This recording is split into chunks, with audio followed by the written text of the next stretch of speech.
focus more on attack than tackles. But I will come to Bruno's heat map, and I have a very interesting fact about it, about Bruno's heat map, as to why him as a false nine becomes a bit difficult for us to be able to create the chances. But I'll come to that at a later point, and that is my towards the latter half of the video.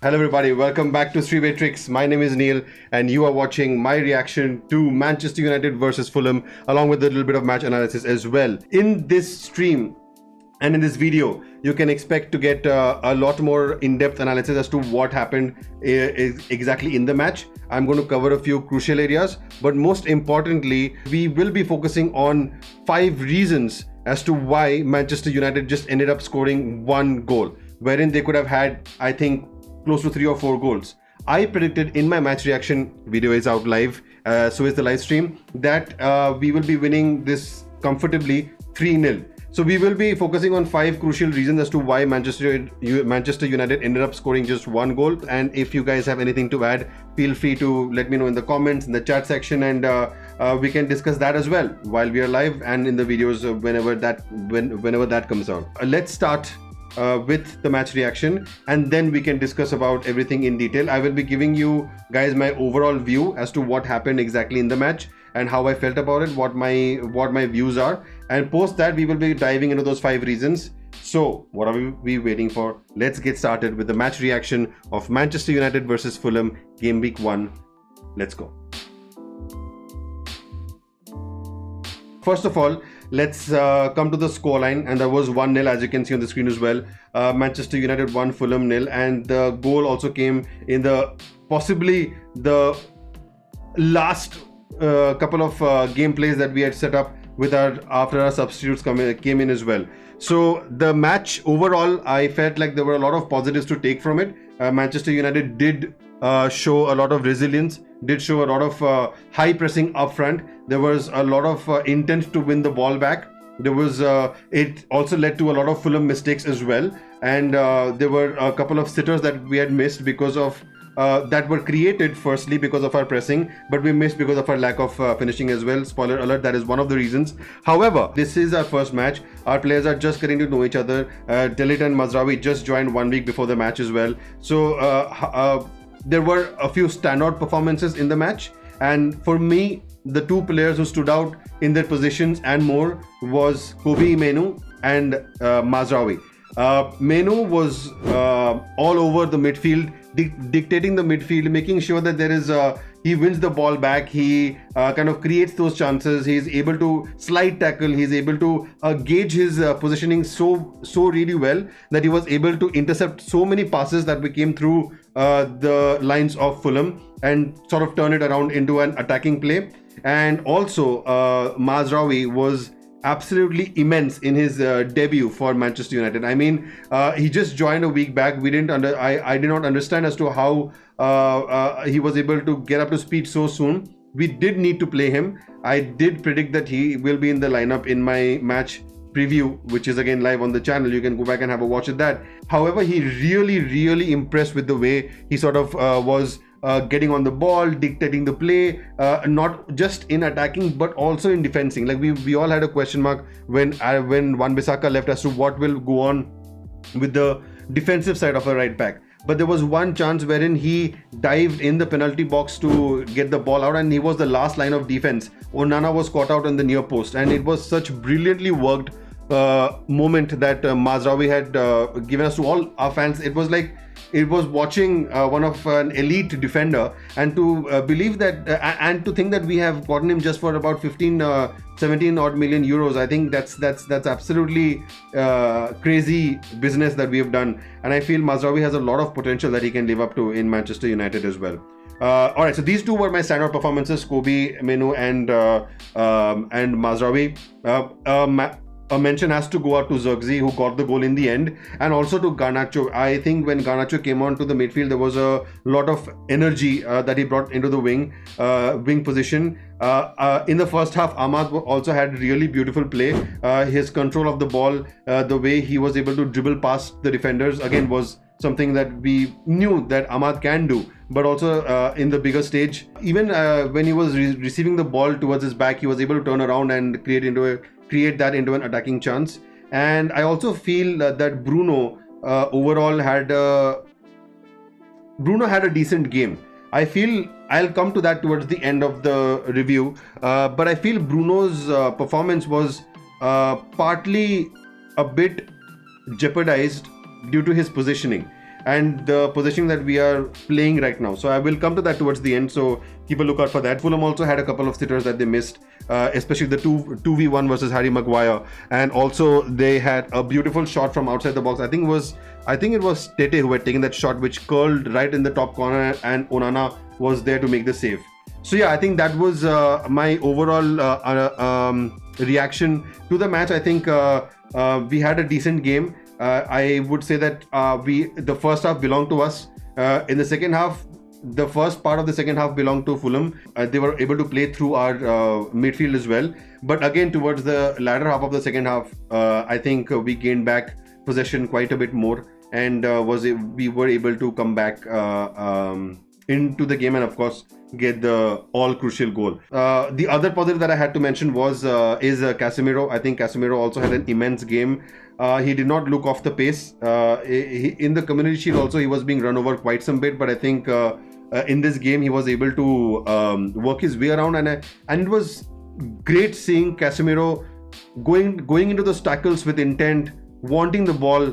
His passing was on point, his tackles were on point, his positioning was on point. The only gripe that I have with Casemiro is that he lost the ball quite a bit more than the others, and I think that sort of like gave up a couple of counter-attacking chances to Fulham. But overall he also had a good game. So we had quite a few decent performances. Menu, Mazraoui, Ahmad, Garnacho, Zirkzee, Casemiro, Bruno, and I think also at the back, Maguire I think had a injury concern before the game, yet he still played like about 82 minutes, and I think the 2v1 again, he got lucky there, but then again he was actually in his position to be able to intercept that pass through the lines. Situations in the game which were not very pleasant to see. Firstly, there were a few players who were not making a huge impact on the game. We will discuss each player's individual performance towards the end of the video. But there were a few players who were unable to get on the ball much, were not able to kind of make an impact on the play. Mount is one of them, and also to an extent Martinez was a bit off his game. In a lot of ways, Adama Traore was getting the better of Martinez, and Martinez just did not look 100% match fit. So I feel Martinez, Mount, Rashford, and Dalot to an extent, I think these players were not making that big an impact, but we will be discussing their individual play as and when we come to it. Now, Fulham is a good team. Fulham has a lot of energy. They play with a lot of aggression. They want the ball. They like to go into a tackle with all their might, and they like to dictate the play when they're defending. And their defending was completely compact. Like, they were not giving up a lot of space in the center of the pitch, yet we were trying to play through them. So Fulham is a good team, but Fulham is still a mid-table team. And if Manchester United are aiming to at least be in the top 4 to get into the Champions League, that can only be possible if we are able to convert these games into a 3-0 or a 3-1 and finishing the chances that we are getting, because it's become a bad habit where we are playing good but we are unable to finish the game, and up until the 85th minute because when a match reaches the 85th minute, it's basically anybody's game, and it was completely end-to-end football, and that end-to-end football comes with a lot of luck. And as Manchester United, if we are aiming to get into the top 4, again, the top 4 last time had to have about 68 to 70 points. And we need to put these games to bed in the first half itself, so that we're able to be a bit more relaxed on the ball, and we can then look out to just add on to our goal difference, because other than towards the end of the season, that these games are going to come back to bite us, because these are not 1-0 games. This was not a 1-0 game. We had like plenty of chances that we could have worked it around. I think overall I would give Manchester United's performance a 6.5 out of 10 in the first game of the season versus Fulham. Alright, so that had been my preview about what the reaction is going to be like. But now let's discuss each of those 5 reasons as to why the goal difference was 1-0 or the match score was 1-0 in Fulham, and is it enough that we are winning just with a 1-0 scoreline? So that is going to be coming up next. The final third conversion that we have had over the past couple of games, which is Community Shield, and this is pitiful, to be honest. There were sitters in both the games, and if we were able to convert our chances yesterday, the scoreline would have been very, very, very different. So yeah, I think final third conversions are one of the main reasons, and that is the most obvious. All right, so we had a total of 14 attempts and Fulham at 10. We had created 10 chances, 10 attempts from open play. Fulham had created 5. Set pieces, they had more, but we had one more counter attack as well. So now, if we look at the shot conversion rate, it is only 7. And that is where the issue lies right now. One goal out of 14 shots, 14 attempts at the target. Our forward line, especially Bruno, Rashford and Garnacho, had absolutely missed such, like, it pains me to think about the sitters that we have messed up in our shot conversion, because there were 2 chances that Bruno had very clearly that I remember. First chance was when it was a high press, and then the defender of Fulham misplaced his pass and it landed in Casemiro's feet, and he played in Bruno as a one-on-one with Bernd Leno, the keeper, and Bruno tried to wrap his leg from outside as like a Trivela shot, and it ended up just hitting the goalkeeper right around his crotch area, and then it just got deflected out, and it was a one-on-one with the keeper. Second chance for Bruno. Casemiro curves a ball, a beautiful ball pass from outside the box, lands perfectly on Bruno's feet for him to take a shot. Even if he would have roofed that shot with his full might, I think that would have still ended up in the back of the net. But he tried to place it, and it hit Bernd Leno's leg, and it got deflected. Third chance with Mason Mount. I think that was one of the more obvious chances, wherein Rashford came across the wing position, cut onto his left, dribbled past the defender, put a cross in, and Mount got at the back of it, but he does the same thing that Bruno tries to do, tries to place it, and again it hit the and it hit Bernd Leno, and it again got deflected. Now the final chance that Garnacho had, I think that was Garnacho himself looked very, very upset after the game because that was again, I think, one of the final plays that we had. Rashford and Garnacho were 2v1 versus the keeper, and Rashford takes the keeper towards himself, crosses it back to Garnacho. All Garnacho needs to do is just pass the ball at the back of the net, and he tries to curve it, and it curves around the goalpost, and we miss the chance. So I think these 4 were our sitters, and if our conversion rates of our attacking play would have been better, I think the scoreline would have looked vastly different. Like, we would have at least should have gotten 3 goals minimum from those chances that were created. So yeah, I think the first glaring reason why the scoreline is 1-0 is the attacking play and the conversion of our shots attempted on goal. Let's come to the next reason, and this is going to be a little bit, some people might be able to guess it, some people might not be able to guess it, but yeah, let's look at the second reason as to why I feel that we had the scoreline at 1-0.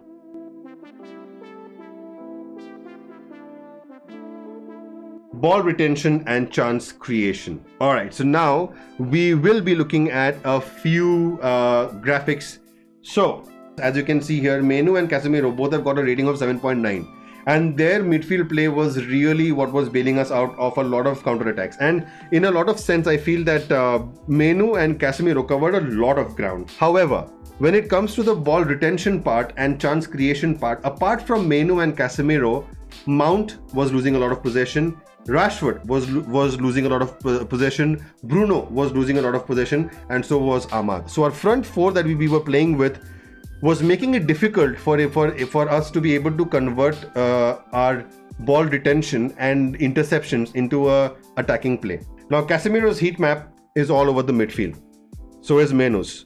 Now with both of these combined, we had a lot of coverage of our midfield area. In the attacking sense also, I think they were able to cover a lot of ground. So I feel that Casemiro and Menu were our midfield stars. All right, so let's look at Casemiro and Menu. As you can see, Casemiro's and Menu's passing touches that they have made lines up all the way from the defense to the attack. Now let's see about the tackles attempted.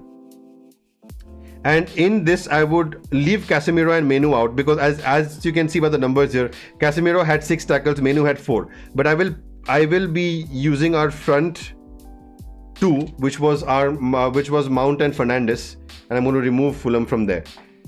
Tackles attempted for our front 2. We were playing with a false 9, which is Mount and Bruno.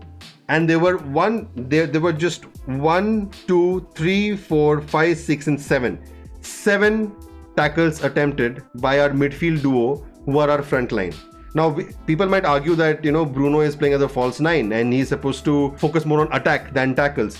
But I will come to Bruno's heat map, and I have a very interesting fact about it, about Bruno's heat map, as to why him as a false 9 becomes a bit difficult for us to be able to create the chances. But I'll come to that at a later point, and that is my towards the latter half of the video. All right, so now let's look at interceptions. And interceptions that we had 19 and Fulham at 9. I think without looking at the stats itself, I can see that Menu was our main interceptor of the ball. Like, his positioning sense was absolutely immense. But if we leave Menu, who had 5 interceptions, our forwards did not contribute to any of such. Like, I can't even see Fernandes and Mount here. And Fernandes and Mount were pressing throughout the entire time. And the only recovery that we had from our front 4 were 3 times. 3 times where the ball was intercepted, and that too 2 times by Ahmad and 1 time by Rashford, and that's it. Mount's and Bruno's positioning for ball recovery and ball interception were not clearly working out, hence which led to lesser chances. Now, if we take the score line of 1-0 and see that our chance conversion rate is 7%, how many chances do we need to create to be able to score 3 goals? If we need to do that, we need to win the ball very high up the pitch, and especially with a team like Fulham, whose only out ball was getting in behind, and they had a lot more bodies in the defense. So when you are putting a lot of pressure on the team, and then on your opponent, then you should be able to intercept passes, get the ball recovery done sooner, be able to create quick chances, and we need players who are able to get that done. All right. So loss of possessions. Now the top is Menu. Now Menu's loss of possessions happened a couple of times in the attacking position and majority in the midfield. And that time we had a lot of cover. We had a defender's back, we had Casemiro back, so there were people to cover. But look at our ball loss of possession by Diallo, Mount, Rashford, Fernandes. And I'm not taking in Garnacho and Zirkzee right now, because Garnacho and Zirkzee had limited time, but let's use them for this example right now. And look at the amount of times we have lost the ball in the attacking third.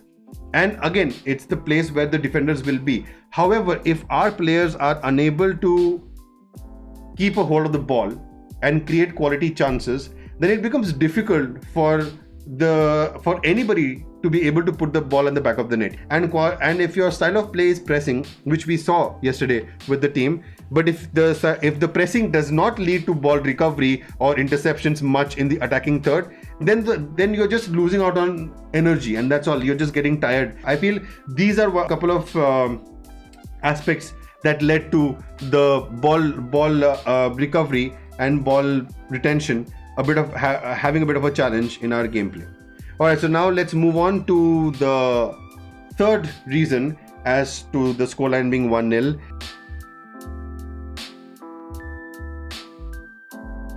Now, decision making in the final third is something that we have seen a lack of in all our seasons under Ten Hag as of now, and I will demonstrate that with a bit of a graph that we have upcoming on the screen. We look at from where the shots were being taken. So let's select Bruno. Let's get rid of Fulham. Bruno's shots. He had 3 shots from inside the box, 3 shots from outside the box. Garnacho, 1 shot outside the box, 1 shot inside the box. Zirkzee, 1 touch, 1 goal. Mount, 1 shot inside the box. Menu, 1 shot from outside the box. Casemiro, 2 shots outside the box, 1 shot that was a header in the box. So these were our shots that were attempted, 14 shots that were attempted in total. Now I will come to an interesting stat over here. And when we come to Manchester United, 50% of our shots came from outside the box. 43% came from in the 18 yards box, and only 7% came in the 6 yards box. Now compare it to Fulham. They had 40% outside the box, they had 40% in the 18 yards, and they had 20% of the shots in the 6 yard box. Now if you just see this graphic, don't see the scoreline, don't see the number of shots attempted, just look at this graphic. Which team do you think has the higher potential to be able to score a goal? Now, I'm not here to discuss about Fulham's shot conversion capabilities and stuff, but I'm here to look at Manchester United, and having just 7% of the shots being taken from inside the 6 yard box shows our incapability to be able to work the ball inside the box. And that is where the issue lies with our poor choices in the decision making. But with Bruno cutting back, taking a shot from outside the box, Garnacho taking a shot from outside the box, our midfielders taking shots at the targets, and to think that our attacking midfielder Mount had only 1 shot, leave alone shot on target. He had 1 shot in his entire 60-65 odd minutes that he played, and he's an attacking midfield. And that is something that is going to be a bit of a problem with our poor choices in the final decision, in the final third, and the decision making that we have. That when the ball is being worked towards the box, and our players are unable to find a way through, they pass it back. The ball rotates all around our defense, and then by that time you have given Fulham to be able to arrange themselves into a position where they become even more difficult to break in from in between the lines. So all we do and end up doing is sort of playing around them and unable to put the ball inside the box. We get players running in behind. There was one chance when Bruno ran in behind, but there was nobody to follow him up. Like he ran in behind, the pass went to him. If Rashford and Garnacho had made that run as well, he could have cut it back for them to shoot. So our attacking players' awareness, decision making around the box, when to take the shot, when not to take the shot, is leading to having impossible shots. 50% shots outside the box just makes it, and only leave around 50% shots outside the box. Only 7% inside the box makes it, and coincidentally 7% is our chance conversion rate. Like that's where our outlier lies. That if we are not being able to work the ball inside the 6 yards box, how on earth are we going to score great goals which look very simple and constructed through a field of play? That becomes a bit of a difficult choice. To think that even then we had so many sitters that were missed is insane. So imagine if we are able to improve this, how many more chances are we going to create? So we are committing less people inside the box. We are unable to move the ball inside the box, and that leads to us taking shots from outside the box, and that to 50% of our shots. So yeah, that is my third reason as to why the scoreline ended 1-0. Now we are left with our top 2 reasoning, and the second top reasoning is coming up next.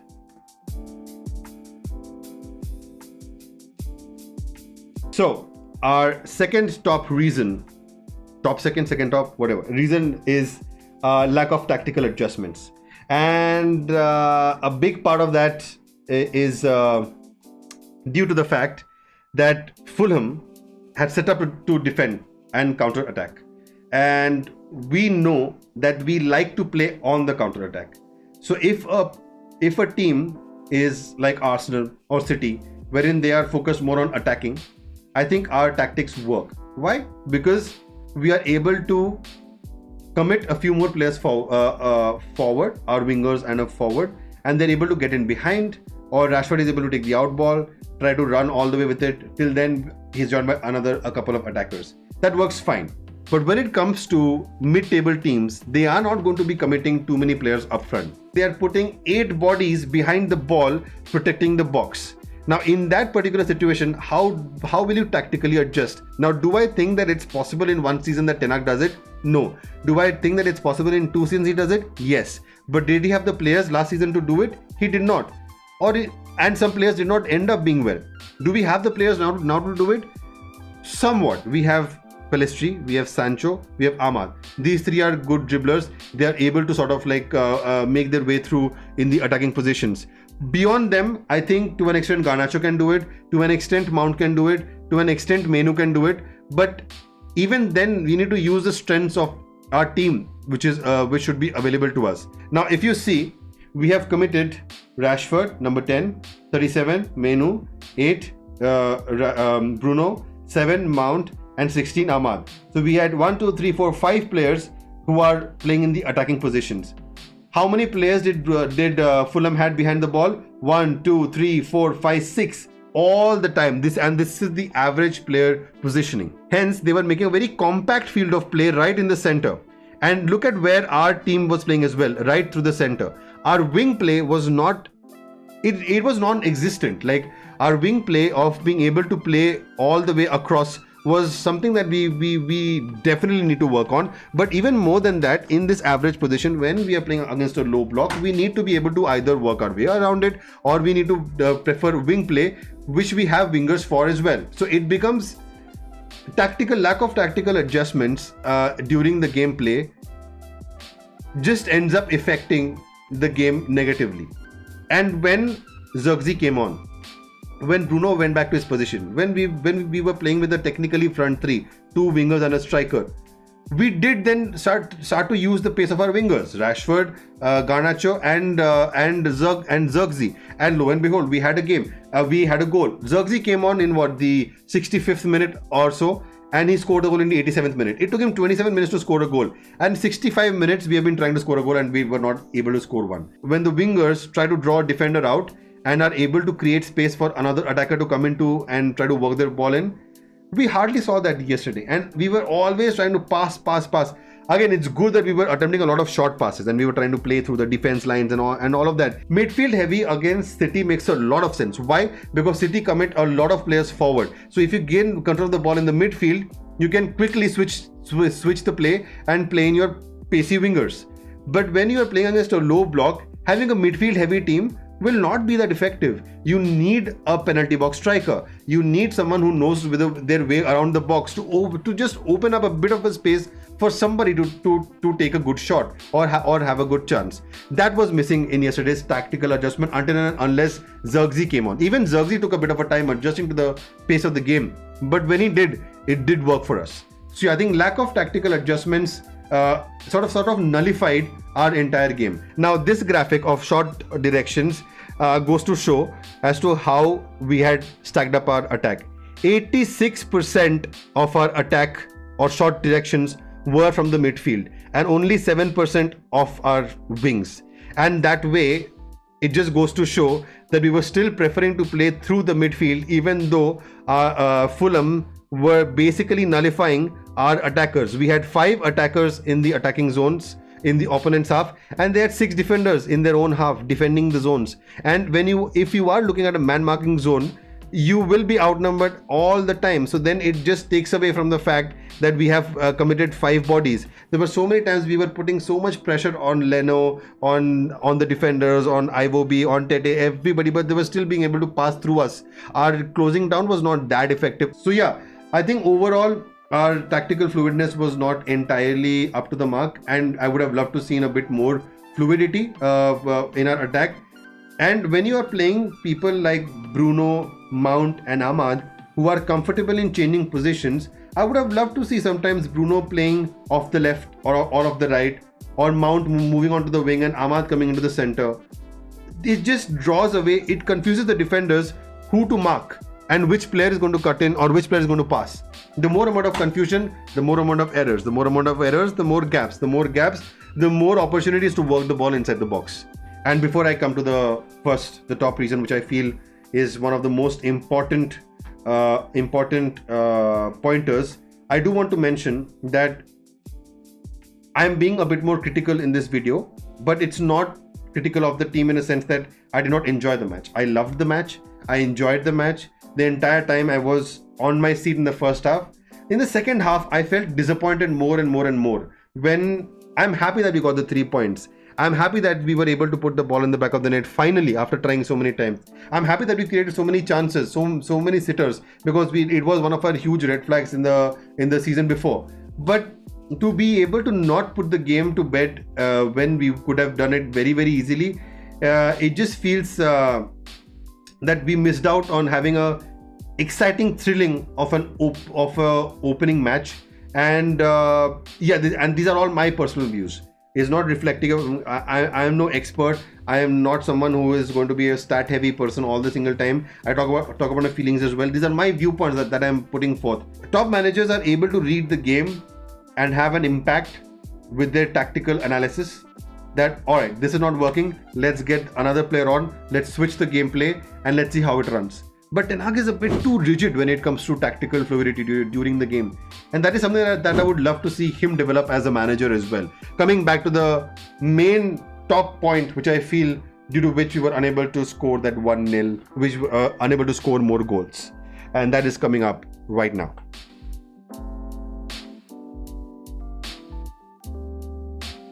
My top reason as to why we were unable to have more goals in this match is playing Bruno and Mount together as a false nine partnership.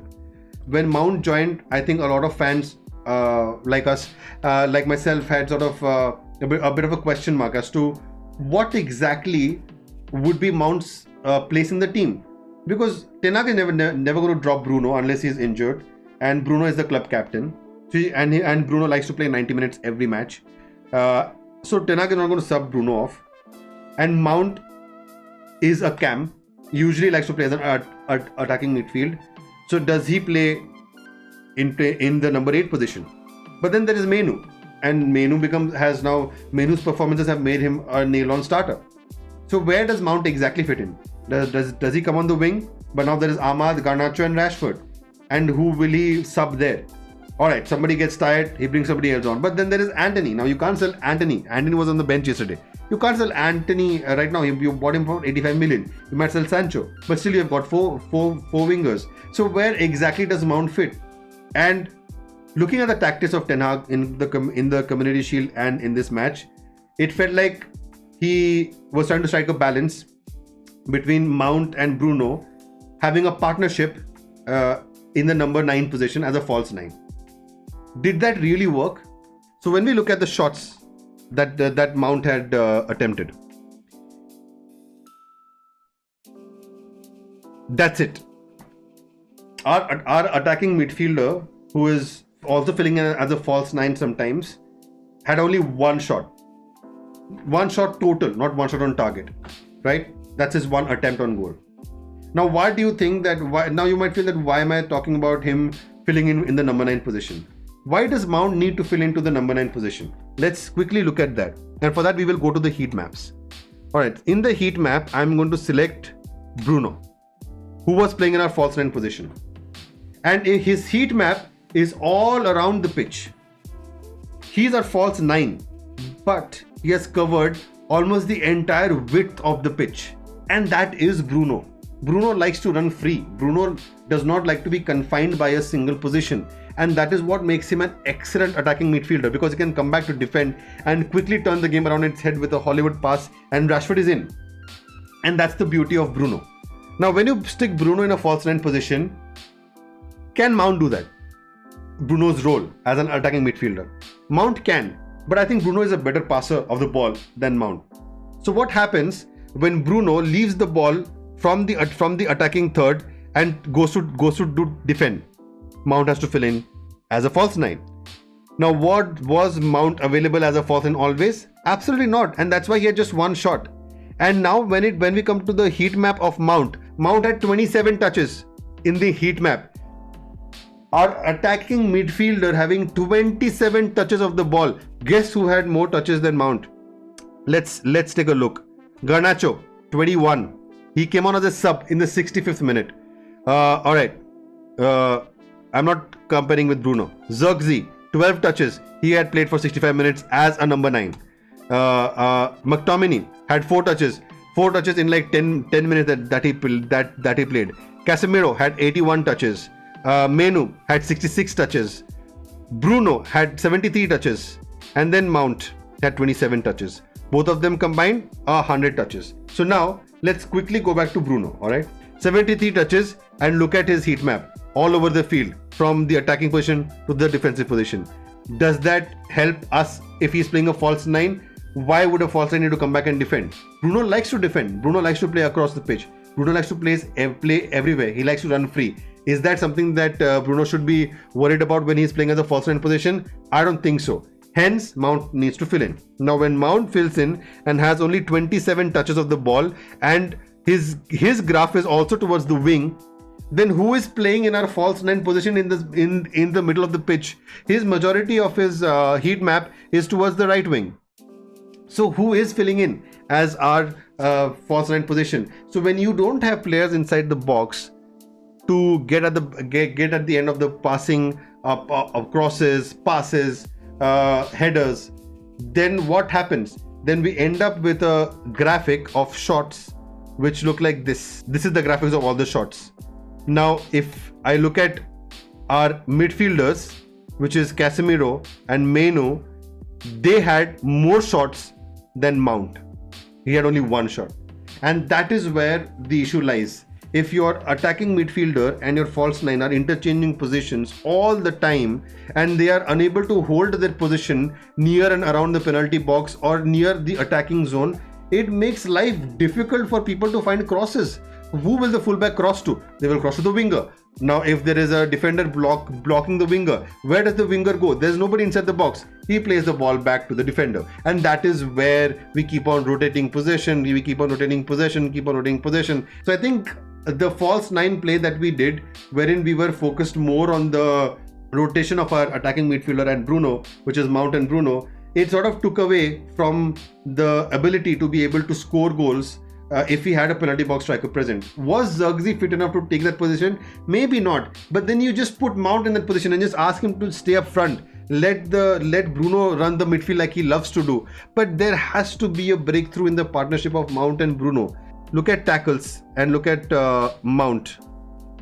3 tackles.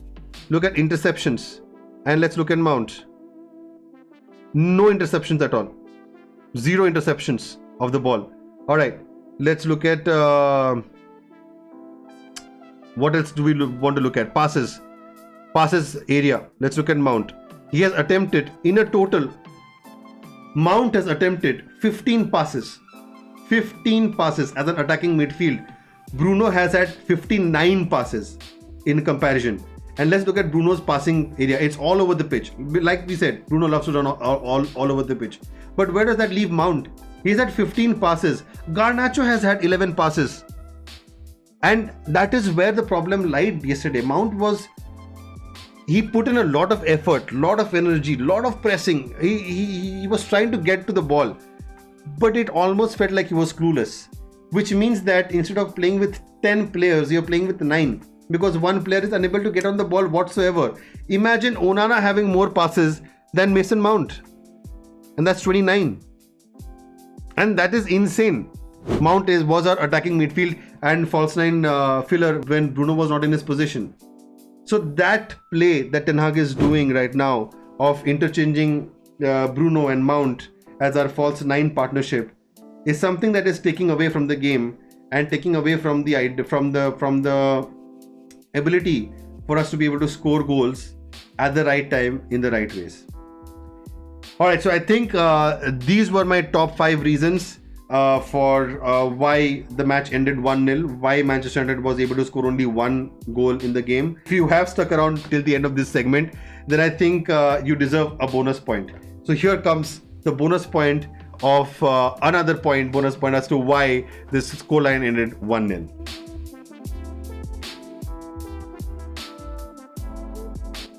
Okay, so this is a little bit on the controversial end, and this is my personal opinion. I believe the substitutions that were made and at the time that they were made were not entirely focused on us being able to improve our performance. It was focused more on player fatigue and how well we are able to manage our players' fitness. And by that, I mean, let's look at the subs times. All right, the first subs that came in were in the 61st minute. And what did we do? We replaced Mount and Ahmad for Zirkzee and Garnacho. Did it add a flair to our attacking? Did taking off Ahmad and putting in Garnacho in his place add a flair of attacking? We just replaced like for like. To an extent, Ahmad is a different player, Garnacho is a different player. Ahmad's strengths are different, Garnacho's are different. But we substituted a winger for a winger. It would have been great to see if we would have kept Ahmad, taken off Menu, for example, who was getting really tired towards the end, and put in Zirkzee and Garnacho. Now what do you have? Now you have Ahmad, Bruno, Zirkzee, Garnacho, Rashford, 5 attackers, strong attackers attacking the ball. Now you might be asking, all right, if we take off Mount and Menu, don't we weaken the midfield? The scoreline was 0-0. Were we going for a draw or were we going to win the game? What was the most difficult issues for us? To be able to create chances, to be able to finish our chances. Now, in order to increase our finishing chances, we needed more attackers. So our wingers become Garnacho and Rashford. Your Ahmad can play in between the lines of both the wingers, the role which Bruno or Mount were doing. Zirkzee becomes your 9.5 and Bruno takes the central midfield position.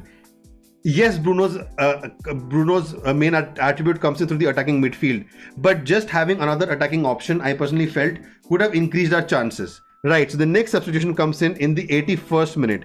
And what subs do? We take off 2 defenders for 2 defenders. Maguire and Mazraoui for Evans and Delete. And Martinez moves on to the left back position. Dalot comes to the right back position. Do we have too much depth in defense? No. But did we really need to bring in 2 defenders? And if we needed to bring in 2 defenders towards the end of the game, 81st minute, we hadn't even scored a goal. So what are we defending from? Were we going for the draw or were we going for the win? 84th minute, McTominay comes in over and Menu goes out. Does that increase an attacking option? It does, because McTominay he naturally gravitates towards the box. Menu is more of a midfield option. What do? You add another attacker. What do you do when that attacker happens? Another attacker comes into play, which I was mentioning should have happened when Zirkzee and Garnacho came on, and we should have kept Ahmad on for a little bit more. You have another body in the box. How did we score the goal? The defenders were busy keeping McTominay out of the box.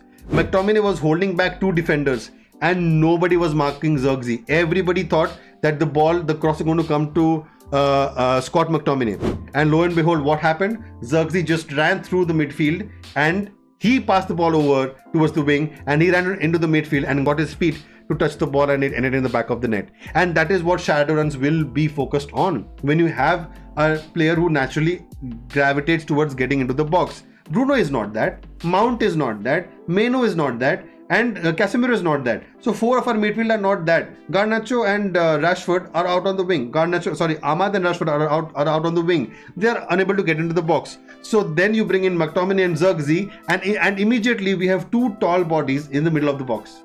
And that is how we scored the goal. And that is what the tactical fluidity and the substitutions should have been about. But yeah, that has been it, sort of in a sense of my 5 top reasons as to why Manchester United just was able to score just 1 goal. If I have to sum things up, I think I just got a couple of days time to just mull things over, look at the match again, kind of identify the gameplays as to what really happened in the game. Sometimes you remember things differently, and I personally feel that in a lot of ways we did improve. But unless we improve our attacking play, I am okay conceding a couple of goals. But let's score 4 goals. Let's score 5 goals. It's been ages. I don't remember the last time. I think after Ten Hag took over, did we ever score 4 or 5 goals in a game? I don't think so. And if that's the reason, and the excuse is, but we are creating chances, then either we find better players who are a bit more clinical in the box, or we find better strategy to make use of the current players that we have. Do I believe Rashford, Mount, Bruno and Diallo, Ahmad are great talents? They are.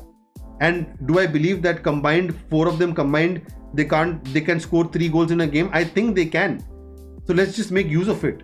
Let's identify our opposition and play accordingly. Because if we do that, I think we will all rejoice as Manchester United fans. So yeah, I think that's been it for my ever lengthy match reaction and review. And everybody, this is Streamatrix, where everything is about football.